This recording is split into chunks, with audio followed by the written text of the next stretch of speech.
Bismillahirrahmanirrahim. Assalamualaikum warahmatullahi wabarakatuh. Alhamdulillahi rabbil alamin. Segala puja dan puji milik Allah yang maha memperhatikan kita semua. Tidak ada satupun yang luput dari penglihatan Allah, pengawasan Allah, genggaman Allah. Semuanya nyata, tidak ada yang tersembunyi, tidak ada satupun yang tidak didengar oleh Allah. Semoga pertemuan ini kita semua dibimbing memiliki hati yang yakin kepada Allah, karena keyakinan itulah sumber kebahagiaan, sumber kemuliaan, sumber keselamatan, dan keyakinan itulah yang mengantarkan kita bisa menikmati kejadian apapun.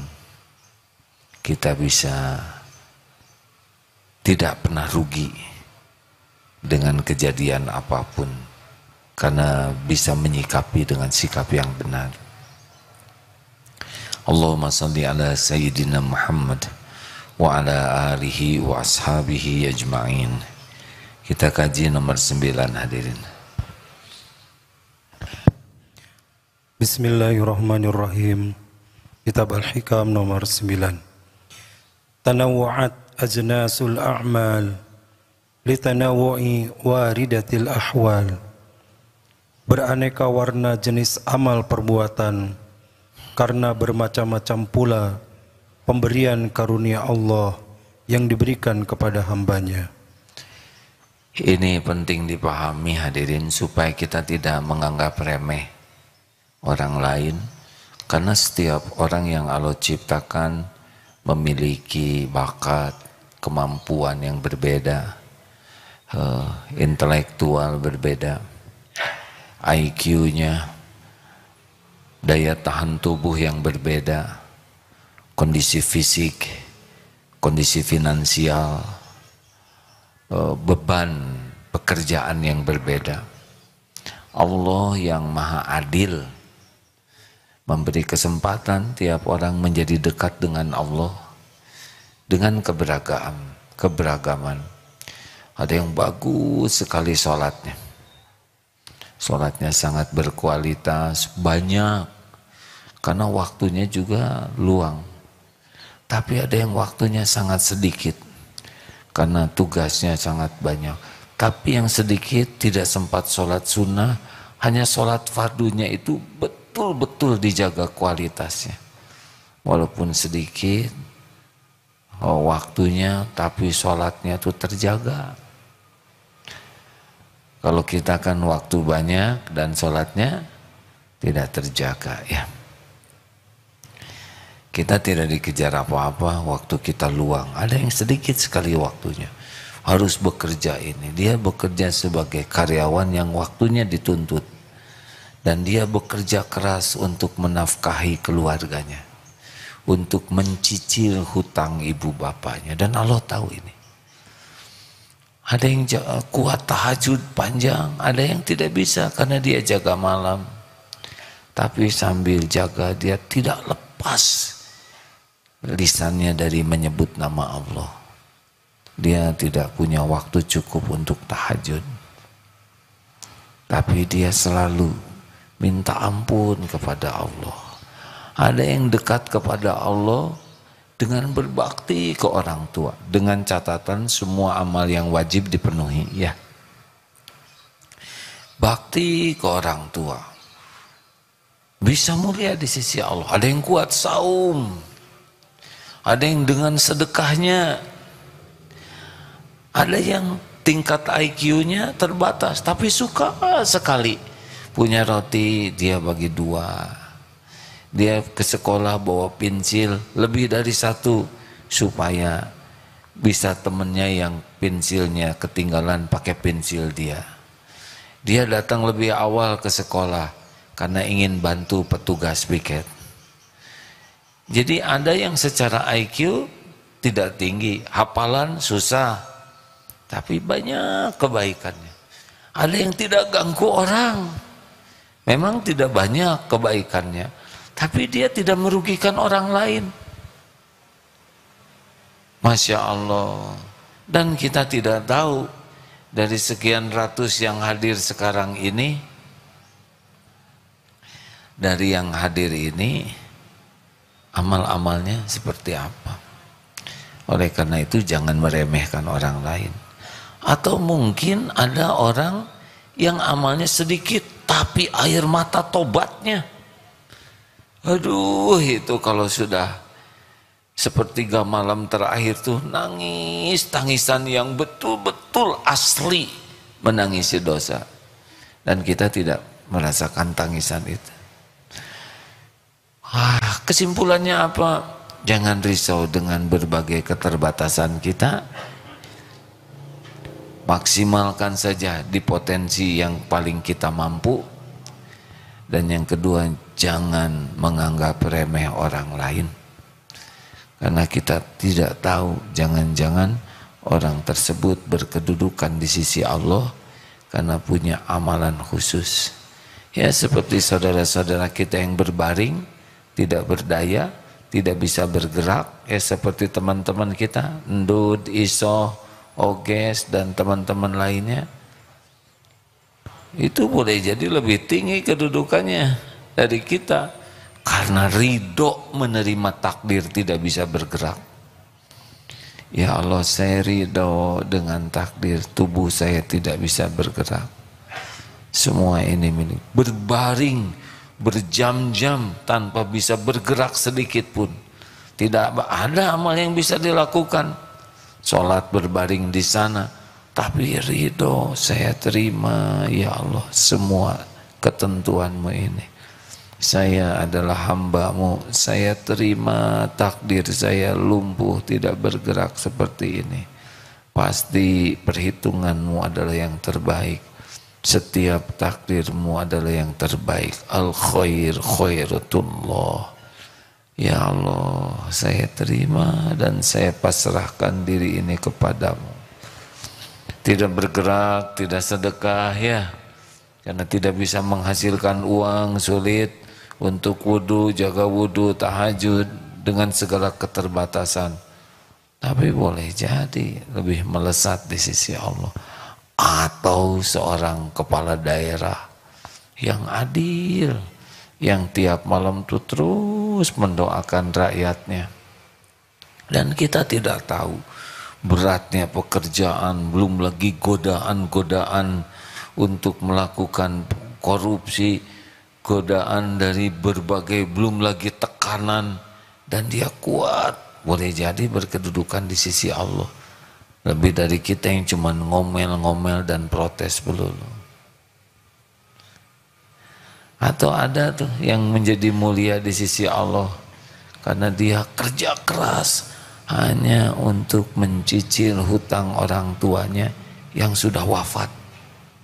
Saking tidak mau orang tuanya dikubur tersiksa, dia kerahkan segala dayanya. Dan Allah pasti tahu. Kita tidak tahu setiap orang. Makanya jangan suka memandang remeh orang. Jangan merendahkan orang lain. Dan maksimalkan apa yang bisa kita lakukan. Karena ini nomor 10 ini jawabannya, silakan.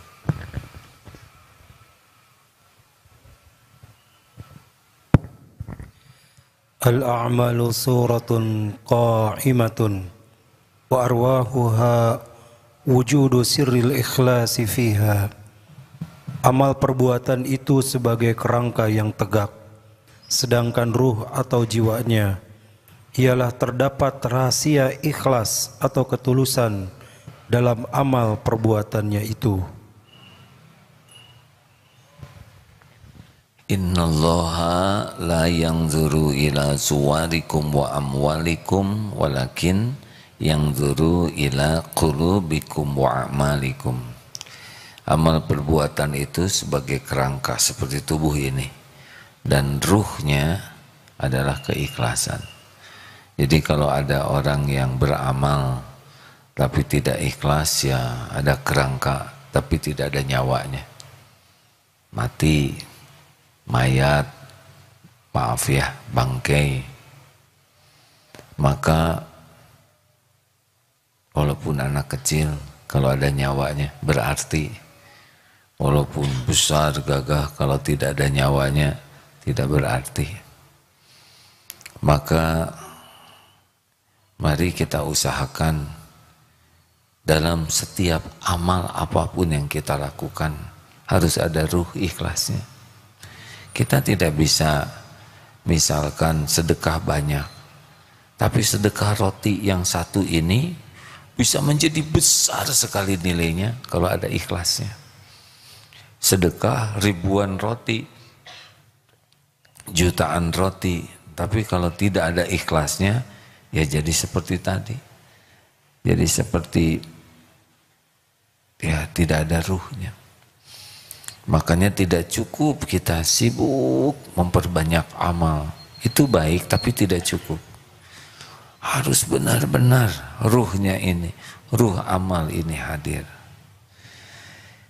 Oh, kalau tidak hati-hati ya, yang kasihan yang haji sudah antriannya lama, bertahun-tahun di sananya 40 hari, menguras waktu, biaya, tenaga, tapi tidak dengan keikhlasan, tidak ada nilainya.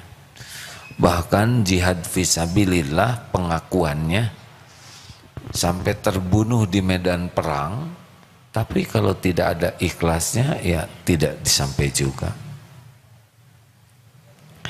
Sebelum kita memiliki amal-amal yang besar, mari kita usahakan yang bisa kita lakukan ini murni. Inna sholati wa nusuki wa mahyaya wa mamati lillahi rabbil alamin. Luangkan waktu, ya Allah, saya lakukan ini semata-mata karena Engkau, hanya mengharap ridho-Mu ya Allah. Lindungi niat ini ya Rabb. Luangkan waktu, luangkan waktu, harus itu. Kalau tiba-tiba kita berbuat tanpa meluruskan niat, seperti cepat-cepat ngirim paket, tidak nulis alamat, mau kemana, apalagi salah alamat, niatnya ingin dipuji, niatnya ingin dikagumi, niatnya ingin viral, niatnya ingin banyak follower, niatnya ingin ya dianggap orang sukses oleh orang. Mau apa? Niat kita cuma satu saja, semoga Allah yang maha melihat, yang maha memperhatikan, yang maha tahu segala isi hati, ridho menerima apa yang dilakukan ini. Sudah selesai.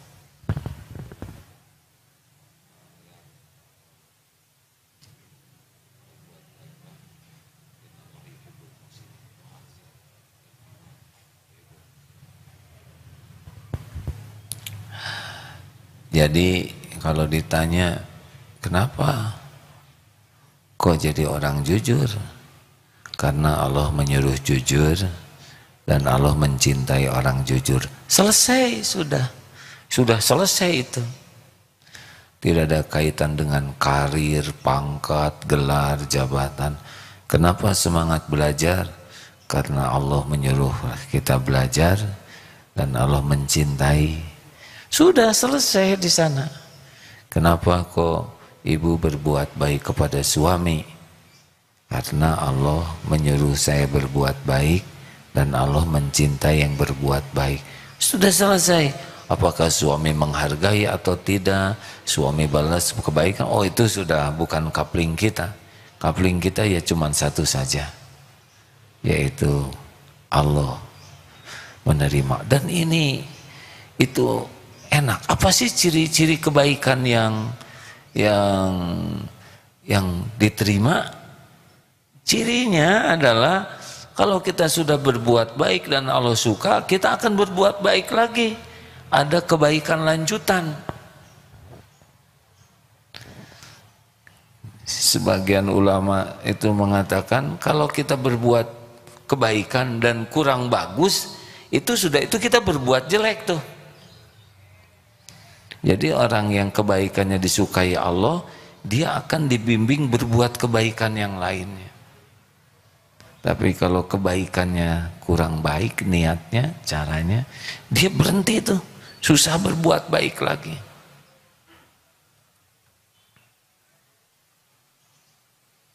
Makanya orang-orang yang ahli kebaikan yang ikhlas tuh mengalir saja. Kebaikannya tuh makin banyak. Tapi orang-orang yang kurang bagus ya berhenti dia. Kapok nolong dia mah. Dia mah orangnya berhenti. Dia nggak tahu terima kasih, nggak tahu balas budi. Hati-hati nih, yang berbuat baik kemudian sesudah berbuat baik jadi berbuat jelek, pasti ada masalah nih dengan niat dalam berbuat baiknya. Makanya orang-orang yang ikhlas terus dibimbing oleh Allah bisa berbuat baik ini, berbuat baik itu, terus makin banyak kebaikan yang bisa dilakukan. Tapi kalau kurang ikhlas, dia tidak menikmati kebaikan yang dia lakukan, tidak akan kuat dan bisa berhenti. Nauzubillahi min dzalik. Gimana? Surah Al-Qasas, surah ke-28 ayat ke-77. A'udzu billahi minasy syaithanir rajim. وابتغ فيما آتاك الله الدار الآخرة ولا تنس نصيبك من الدنيا وأحسن كما أحسن الله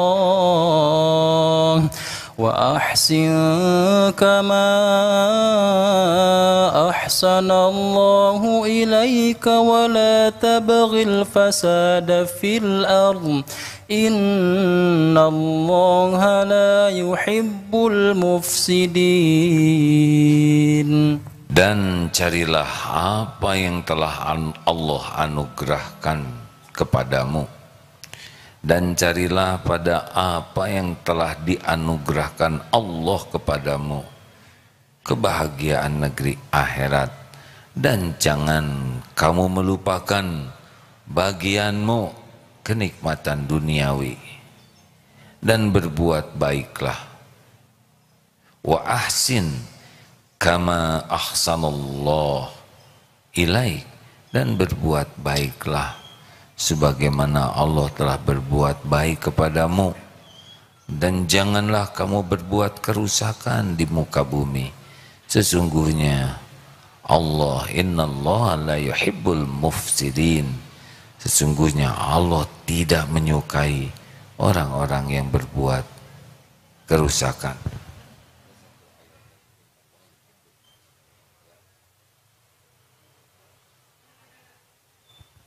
Demikian hadirin, mudah-mudahan kita tidak terlalu fokus kepada gegap gempitanya amal, tetapi fokus kepada meluruskan niat dalam sekecil apapun amal. Nanti Allah yang akan membimbing kita untuk bisa beramal-amal lainnya. Memang ada dalilnya, iya. Walladzina jahadu fina lanahdiyannahum subulana wa innallaha lama'al muhsinin. Al-Ankabut 69. Dan orang-orang yang bersungguh-sungguh mencari keridhaan Allah, itu niatnya ya lurus dan caranya benar, Allah benar-benar akan menunjukkan jalan-jalannya. Jadi kita tidak usah terlalu silau dengan amalan-amalan dahsyat sampai kita lalai dari ruhnya amalan, yaitu keikhlasan. Tapi yang kecil-kecil kita lakukan sing ikhlas, dari ngebetulkan karpet, mungut sampah, yang kecil-kecil saja ya, nolong orang, membantu orang mau parkir, Ada yang mogok kita dorongkan, ketika kita belanja kita lebihkan. Kecil-kecil tapi banyak dan ikhlas kita jaga. Itu Allah pasti melihat. Nanti Allah menolong kita untuk beramal lebih besar lagi. Allah menitipkan rezeki lebih banyak untuk sedekah. Jadi ketika Allah ngasih rezeki ke kita tuh, hati kita tidak dibuat senang dengan nyimpen. Ada yang kita simpan sebagian, tapi senang dengan menafkahkan. Kan ada yang dikasih uang oleh Allah, tapi dia maunya disumputin, disimpan, dikumpul-kumpul. Ah, ini rugi. Dia tidak dapat apa-apa. Yang bagus itu dikasih rezeki oleh Allah, kemudian dibuat tidak megang ke rezeki itu, tapi ingin menafkahkan. Udah gitu didatangkan jalan oleh Allah orang-orang yang betul-betul membutuhkan pertolongan, dan hatinya dibuat bisa nolong dengan ikhlas. Allah nanti yang menyediakan rezekinya, Allah menyediakan ladang amalnya. Makin kita lakukan dengan ikhlas, tambah lagi kemampuan kita nanti beramal tuh, tambah lagi. Mungkin nanti sholat kita jadi lebih khusyuk.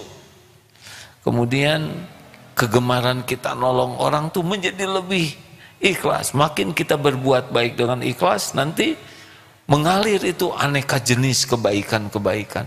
Yang tadinya tidak kuat saum jadi kuat saum. Yang tadinya jarang baca Quran jadi senang baca Quran. Yang tadinya dia malas ke majelis taklim jadi suka ke majelis taklim. Akan ada kebaikan-kebaikan, buah dari kebaikan yang ikhlas. Makanya penting sekali kita menjaga hati kita untuk serius tentang keikhlasan ini. Ikhlas itu seperti matahari lah ya, hanya memberi tak harap kembali dari makhluk. Sudah lakukan saja. Ada kalanya kebaikan kita tidak diketahui orang, atau diketahui tapi dihina, itu tidak apa-apa. Kamu mah nggak pernah berbuat apa-apa, tidak ada kebaikan yang kamu lakukan. Kamu ini hidup hanya jadi beban. Ya sudah, nggak apa-apa, dengar saja. Tidak merusak pahala kita. Kata-kata itu yang merusak pahala kita adalah riya kita, ya kan? Halo, jelas tidak nih? Kita berbuat baik, kebaikan kita tidak diakui, bahkan kita dihina, kebaikan kita tidak dihargai, dihina, itu tidak akan merusak pahala yang ada di sisi Allah. Jadi kita tidak usah ngotot untuk bela diri dan menyebut-nyebut, biar saja. Nanti dia tidak tahu kebaikan. Memang kalau kita menjelaskan, dia mau mengakui. Kata siapa saya tidak berbuat baik? Bukankah saya yang... Kalau kita emosi, dia nggak nerima juga. Tapi kalau kita didapati oleh Allah, sabar, tenang, tinggal buat kling saja, dia itu dibuka pikirannya oleh Allah, jadi tahu kebaikan kita lewat berbagai jalan. Tanpa kita harus jelaskan. Kalau penjelasan itu hanya ngotorin hati, ya. Ada banyak jalan Allah membuat orang tahu, tapi bukan itulah yang terpenting bagi kita. Yang terpenting amalan kita diterima oleh Allah. Enak hadirin kalau fokus kita adalah bagaimana supaya Allah menerima amal kita, apapun yang kita lakukan. Mudah-mudahan manfaat. Surah Ali Imran, surah ketiga, ayat 133 dan 134. A'udzu billahi minasy syaithanir rajim. وسارعوا إلى مغفرة من ربكم وجنة عرضها السماوات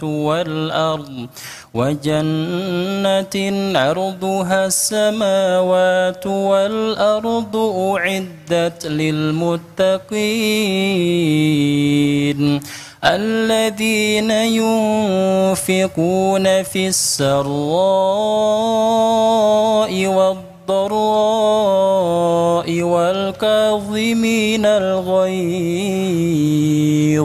والكاظمين الغيظ والعافين عن الناس والله يحب المحسنين. Artinya, wasari'u ila magfirati min rabbikum wa jannah. Bersegeralah kamu mencari ampunan dari Allah Tuhanmu dan mendapatkan surga yang luasnya seluas langit dan bumi yang disediakan bagi orang-orang yang bertakwa. Jadi surga itu seluas langit dan bumi, Masya Allah, luas sekali. Yaitu orang-orang yang berinfak baik di waktu lapang maupun sempit, dan orang-orang yang menahan amarahnya dan memaafkan kesalahan orang lain. Bagi para pemarah agak repot ya untuk bisa menikmati surga, karena para pemarah ini kecenderungannya zalim. Dan jadilah pemaaf. Wallahu yuhibbul muhsinin.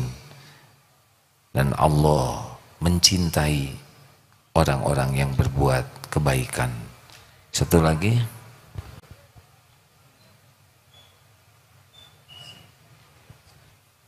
Demikianlah hadirin sekalian. Dan berbuat baiklah, innallaha yuhibbul muhsinin. Sesungguhnya Allah mencintai orang-orang yang berbuat kebaikan. Berbuat kebaikan ini ruhnya adalah ikhlas. Kalau tidak pakai ikhlas, belum termasuk kebaikan yang dicintai oleh Allah. Kesimpulan, marilah kita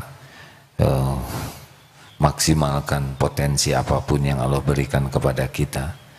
Jangan sibuk membanding-banding dan menjadi kecil hati, karena setiap orang beda-beda potensinya, beda-beda keadaannya. Maksimalkan saja dengan ikhlas. Dan yang kedua, jangan memandang remeh orang lain, karena siapa tahu yang diremehkan itu punya amal yang dicintai Allah, yang membuat Allah mencintainya. Terima kasih hadirin sekalian.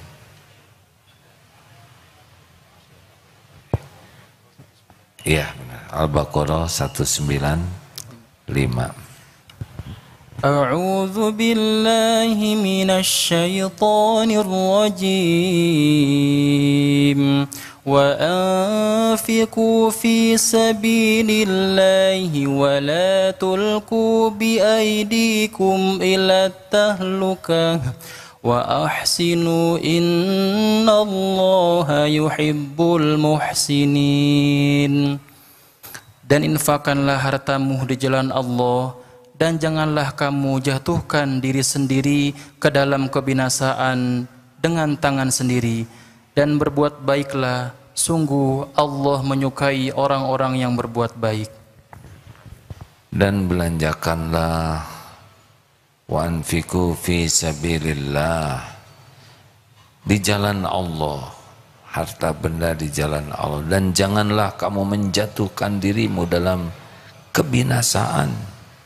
Nah, ini yang tidak mau divaksin, tidak mau menggunakan protokol kesehatan, tidak mau pakai helm, tidak mau pakai safety belt pada waktu berkendaraan, padahal itu adalah syariat yang membawa kemaslahatan. Janganlah, kalau sudah tahu merokok itu bisa membuat rusak paru-paru, jangan merokoklah, karena memang sudah sampai ilmunya bahwa rokok itu menjadi racun. Kalau perkara ajal terserah Allah, tapi mengundang kebinasaan diri itu yang dilarang, ya.